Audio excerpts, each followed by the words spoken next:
10th class के छठे अध्याय त्रिभुज की अंतिम प्रश्नावली चल रही है हमारी 6.5 और क्वेश्चन नंबर हम करेंगे इस वीडियो में 15, 16 और 17। इन्हीं क्वेश्चनों की समाप्ति के साथ ही हमारा ये जो पूरा अध्याय है समाप्त हो जाएगा। कुल हमने इस अध्याय में 10 प्रमेय को प्रूफ किया, जिनमें पहली और दूसरी हमारी थेल्स प्रमेय और उसका विलोम थी, ज़्यादा इम्पोर्टेंट है। और उसके बाद हमारी 9वीं और 10वीं। 9वीं प्रमेय हमारी पाइथागोरस प्रमेय है, 10वीं उसका विलोम है। और एक प्रमेय हमने पढ़ी थी छठी, जिसमें दो समरूप त्रिभुजों के क्षेत्रफलों का अनुपात उनकी संगत भुजाओं के वर्गों के अनुपात के बराबर होता है। तो इस तरीके से कुल हमारी ये 5 प्रमेय ज़्यादा इंपॉर्टेंट हैं। क्वेश्चन नंबर 15 समझते हैं। सबसे पहले बहुत इंपॉर्टेंट क्वेश्चन है 15वां। अक्सर लॉन्ग क्वेश्चन में पूछा जाता है हमारा ये। 15 और 16 दोनों ही इंपॉर्टेंट क्वेश्चन है इस अध्याय के। और 17वां हमारा ऑप्शनल क्वेश्चन है। तो आकृति सबसे पहले समझते हैं। कराए किसी समबाहु त्रिभुज एबीसी की भुजा बीसी पर बिंदु डी इस प्रकार है कि जो बीडी है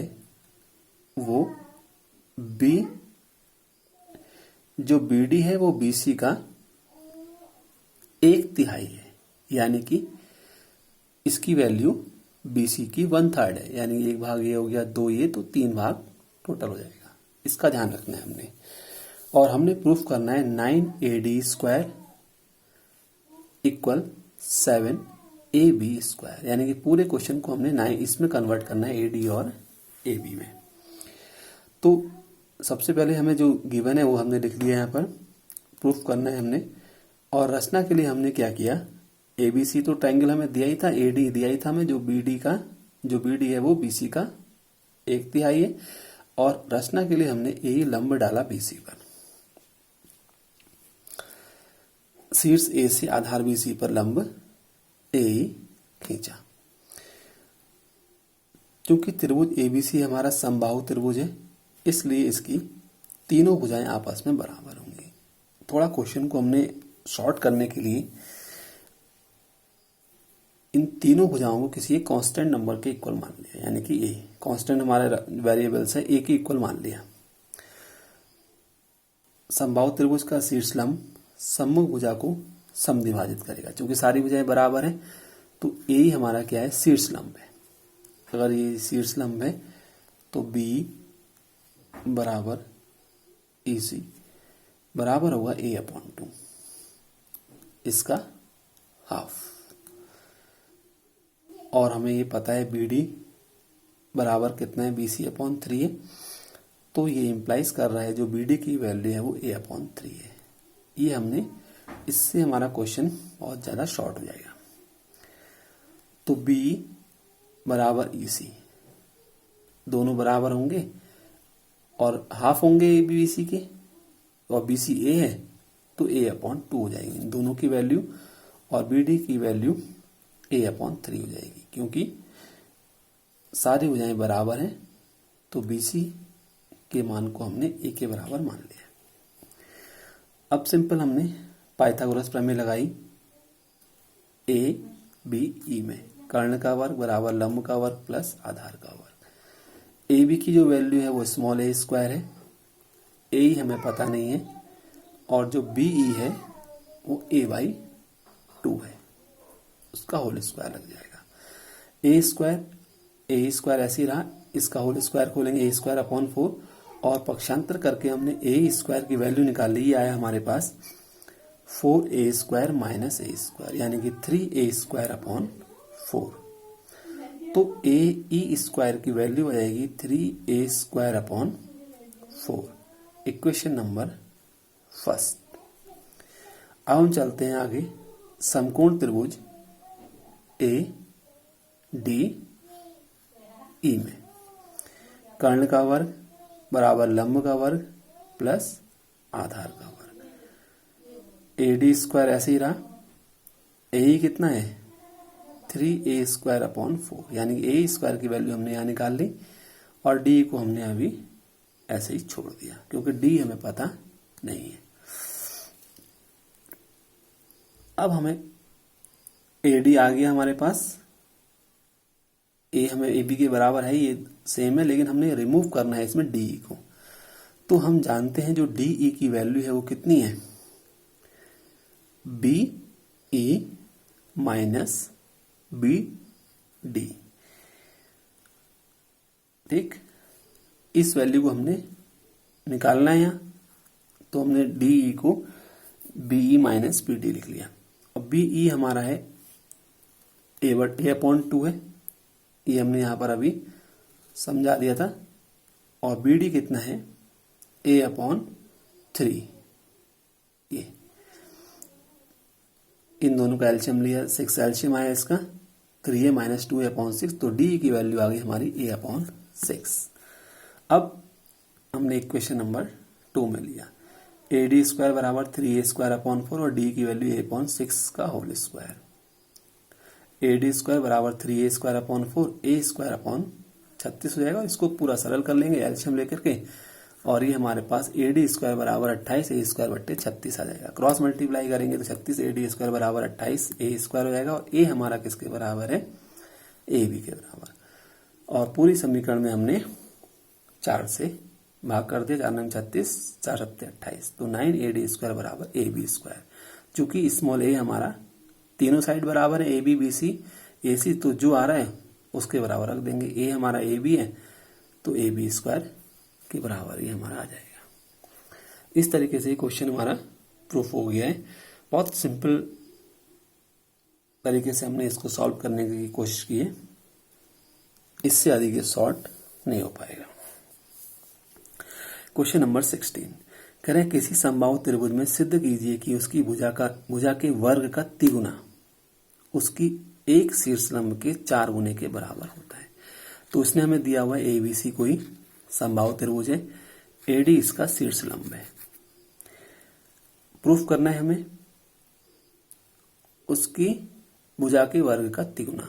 कोई भी भुजा ले लें, जैसे मान लो हमने AB ले लिया, तो AB के वर्ग का 3 गुना यानी कि 3AB² और शीर्ष लंब के वर्ग का 4 गुना यानी कि 4AD² हमने प्रूफ करके लाना है। 3AB² बराबर 4AD², ये हमने यहाँ पर प्रूफ करना है। एक भुजा के वर्ग का तिगुना बराबर शीर्ष लंब के वर्ग का 4 गुना। अब हमने यहां पर कौन सा ट्रायंगल लिया, ABD, कर्ण का वर्ग बराबर लंब का वर्ग प्लस आधार का वर्ग। चूंकि ABC हमारा समबाहु त्रिभुज है, इसलिए सारी भुजाएं हमारी आपस में बराबर होंगी। जैसे हमने क्वेश्चन नंबर 15 में माना था, सारी भुजाओं को बराबर रख के A के बराबर मान लिया था। तो ऐसे ही हमारा समबाहु त्रिभुज में A के बराबर हमने इसको मान लिया, सारी साइड्स को। समबाहु त्रिभुज में जो शीर्ष लंब होता है वो सम्मुख भुजा को समद्विभाजित करेगा, यानी कि जो BD और DC हैं वो आपस में बराबर होंगे, और किसके बराबर होंगे, BC के हाफ होंगे, और BC है A के बराबर यानी कि A/2 हो जाएगा। तो BD बराबर DC बराबर BC/2 बराबर A/2। इस वैल्यू को हमने समीकरण नंबर 1 में पुट किया। A² बराबर AD² पता नहीं है हमें, और जो BD है वो हमारा A/2 है। A/2 का होल स्क्वायर करेंगे तो A²/4 बचेगा, इसका पक्षांतर कर लेंगे तो A² minus A²/4 equal AD²। घटाएंगे 3A² में से A² करेंगे 4A², A² माइनस A²/4 है तो 4A² माइनस A², ये बचेगा हमारा 3A²/4 इक्वल AD²। अब क्रॉस मल्टीप्लाई करेंगे तो 3A² बराबर 4AD²। यहाँ पर हमारे पास जाएगा 3AB² बराबर 4AD², क्योंकि स्मॉल a जो है हमारा वो AB के बराबर है। तो ये सिद्ध हो जाएगा कि किसी भी समबाहु त्रिभुज में उसकी भुजा के वर्ग का तिगुना उसके शीर्ष लंब के वर्ग के 4 गुने के बराबर होता है। यहाँ पर हमारा शीर्ष लंब का वर्ग हो जाएगा। इस तरीके से ये प्रूफ होके आ गया है। लास्ट जो हमारा क्वेश्चन है वो बहुविकल्पी प्रश्न है 17वां। इसमें हमसे कह रहा है सही उत्तर चुनकर अपने उत्तर का औचित्य भी दीजिए। जैसे हमसे कह रहा है त्रिभुज ए बी सी में ए बी जो है हमारा वो 6 वर्गमूल 3 है। कह रहा है ए सी की वैल्यू 12 सेंटीमीटर है, तो बी सी इतना है, तो कोण बी की वैल्यू हमने फाइंड करनी है। तो ग्राफ हमने डायग्राम बना दिया है। हमें पता है ए बी की वैल्यू ये है, ए सी की है, बी सी की है। तो पहले हमने सबसे बड़ी भुजा का वर्ग कर लिया। सबसे बड़ी भुजा हमारी क्या है, ये तीनों भुजाओं का वर्ग कर लेते हैं। जैसे हमने ए बी का वर्ग किया तो 36 गुणा 3 यानी कि ये हमारे पास आ जाएगा 108। 36 3 108 हो गया। ए सी का वर्ग करा 144 और बी सी का वर्ग किया 36 सेंटीमीटर हो गया। अब हमने किन्हीं भी दो भुजाओं को जोड़ लिया। किसको जोड़ा हमने, सबसे बड़ी को छोड़ दिया, यानी 144 को छोड़ दिया। 36 प्लस 108 ये कितना आ गया हमारा 144। ये हम ये देख रहे हैं कि दो भुजाओं के जो वर्गों का योग है वो तीसरी भुजा के बराबर आ गया। तीसरी भुजा के वर्ग के बराबर आ गया। इसका मतलब त्रिभुज ए बी सी की भुजाएं पाइथागोरस प्रमेय को संतुष्ट करती हैं, और पाइथागोरस प्रमेय को संतुष्ट करती हैं तो कर्ण कितना होगा इसका हमारा, सबसे बड़ी भुजा के जो है हमारी वो कर्ण होगी। तो सबसे बड़ी भुजा आई हमारी 12 सेंटीमीटर है। तो ए सी के जो सम्मुख कोण होगा वो हमारा क्या होगा, समकोण होगा, क्योंकि इसका जो वर्ग है वो इन दोनों के वर्गों के योगफल के बराबर है। अतः ट्रायंगल ए बी सी हमारा एक समकोण त्रिभुज है जिसका कोण भी 90 डिग्री है। इस तरीके से हमारा ये जो टोटल है वो समाप्त हो जाता है अध्याय। और अब हम नेक्स्ट वीडियोज में इसके जो अंतिम जो नेक्स्ट चलेगा हमारा वो होगा 7वां अध्याय निर्देशांक ज्यामिति।